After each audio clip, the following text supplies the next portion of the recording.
Hello everyone, my name is Chu Yang and I'd like to welcome you back to Cars and Coffee at Drop the Top. Today's headlines are always filled with skyrocketing fuel prices, massive inflation, the push for EVs, and more so the demonizing of ICE cars.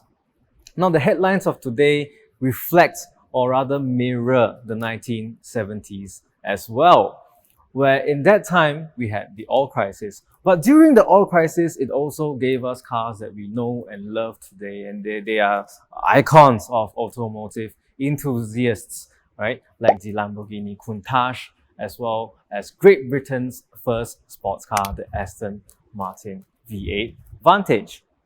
Now, it's to no surprise to everyone that Porsche also released a new 911 Carrera.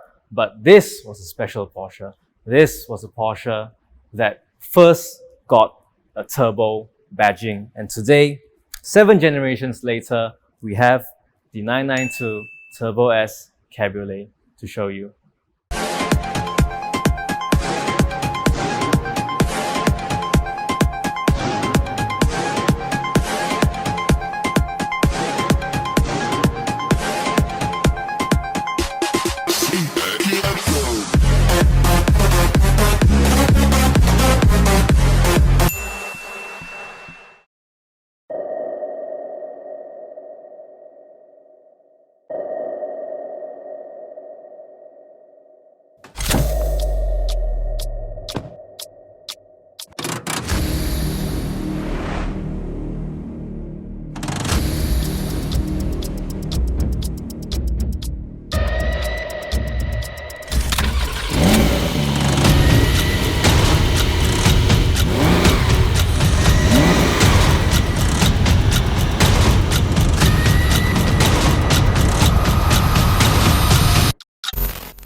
Good morning, guys.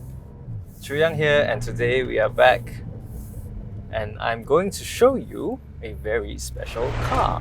This is the 992 Turbo S Cabriolet. Wow, visceral way. The acceleration is crazy.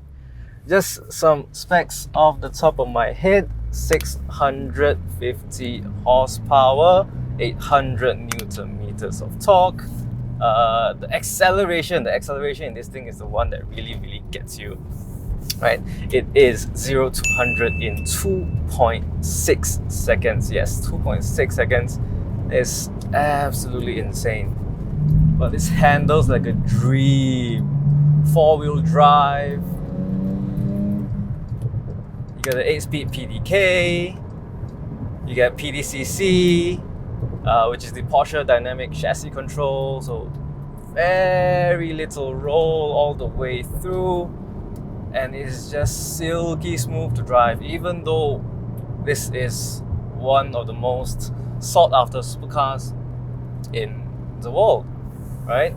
You get many of these in coupe form, but having it in drop the top, that's something special. Okay, that acceleration really is mind-boggling, and this is the convertible form, which many people think is less rigidity, that there's less composure in the chassis, that there's less of everything, right? It's just a less motorsport-centric car.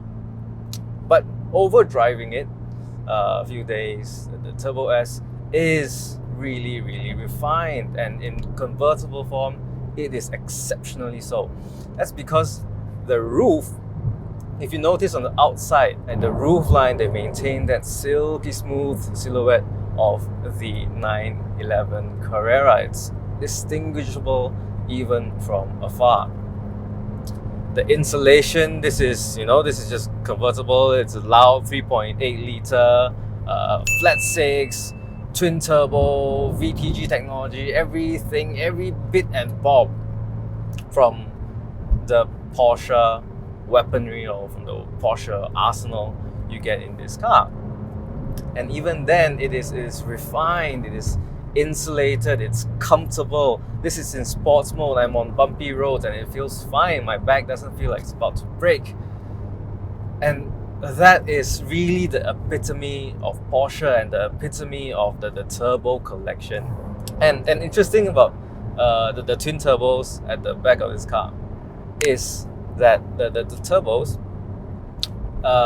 they cancel each other out because of the forces they generate. They are opposing forces. Yes, the flat six is already opposing because it is a flat six boxer engine layout. They are horizontally opposed, and even Porsche has even gone through the detail to make sure that the turbos and the inertia they create when spinning, that is also horizontally opposed, or are in opposing directions, and that's how you get a very, very stable drive in the rear of the car.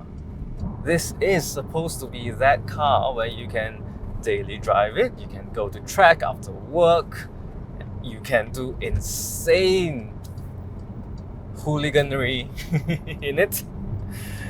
You can do really, really crazy stuff. Throttle response is amazing. Where the Carrera 2S or the C2S, affectionately known as C4S, those want you to feel that the engine is naturally aspirated, right? Those want you to feel that the car is, calling back to traditional cars, analog cars. This doesn't really have that same philosophy.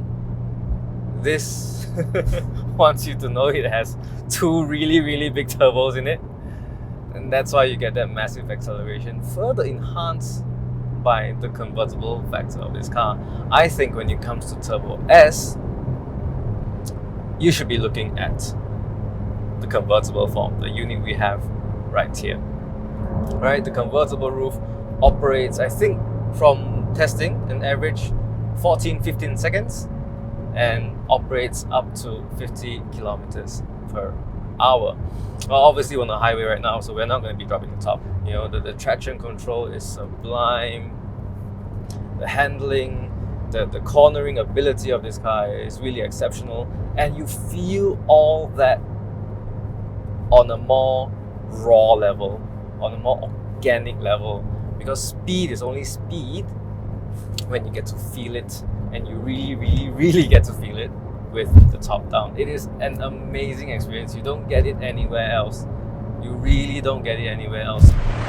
Definitely not the most beautiful road to drop, but this is the best we're gonna get in Juru, yeah?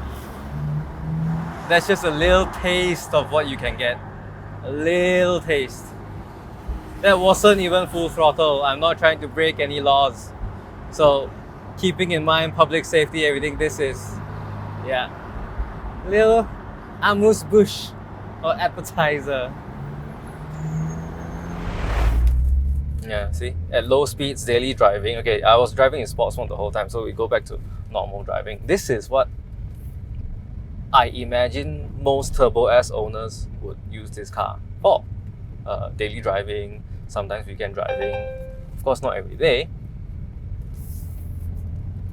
But this is the level of comfort that you experience. It's not too far off from the refinement of a base level Carrera or Carrera S or Carrera 4S. It's not too far off, really not too far off. Yes, it feels firmer, yes, it feels stiffer, but nothing that you are unable to live with, especially if you're driving a short distance to work. You're traveling 20-30 kilometers per day. Depending on personality, depending on your daily preference, it might not be what's most suitable for you. But 3 days a week, perfectly fine. You get to drive a Turbo S Cabriolet to work. Now, to give you more context on the oil crisis, it was a 5-month period from October 19, 1973, lasting all the way to March 18, 1974. During this period, it basically means that overnight, the oil supply to countries such as Netherlands, Japan, USA, and the UK was just cut immediately, effectively throwing a big wrench into the works of their economy. And because of that, consumers' tastes changed. Changed from big cars, big engines, like the muscle cars of America, to more downsized engines, more practical cars.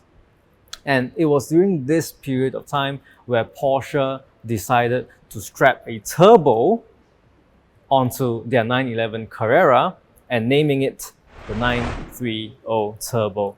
And this was effectively Porsche giving birth in the middle of a big, gigantic crisis, World War.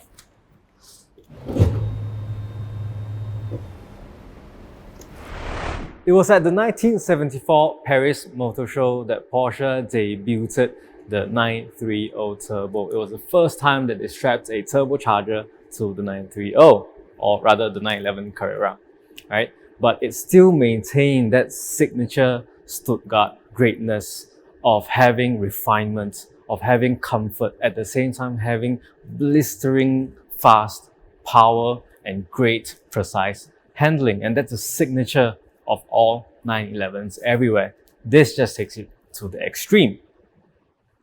Now, during the launch of the 930 Turbo, it was fast and it outmaneuvered and outpaced most supercars of its era, at one point being Germany's fastest sports car, but still having all the comfort and refinement and all the leather and all the quality of life that is signature to a 911. Well, Porsche is always about heritage, always about history, and this generation 992 is no different. This Turbo S brings a lot of character and a lot of design philosophy of the first 930 Turbo. For example, on the front fascia, you can see two things already. Number one is the sharp angle of the hood. This really calls back to the 930's design, especially if you put it side to side. Secondly, you get this very nice outer ring, very modern headlights nowadays called the PDLS Plus with matrix LEDs. Super long name, but essentially the design element that's carried over from the 1974 911 Carrera is this very nice circular ring on the outer of the headlights. Now, the rear of the 992 Turbo S also has very pleasant callbacks to the 930.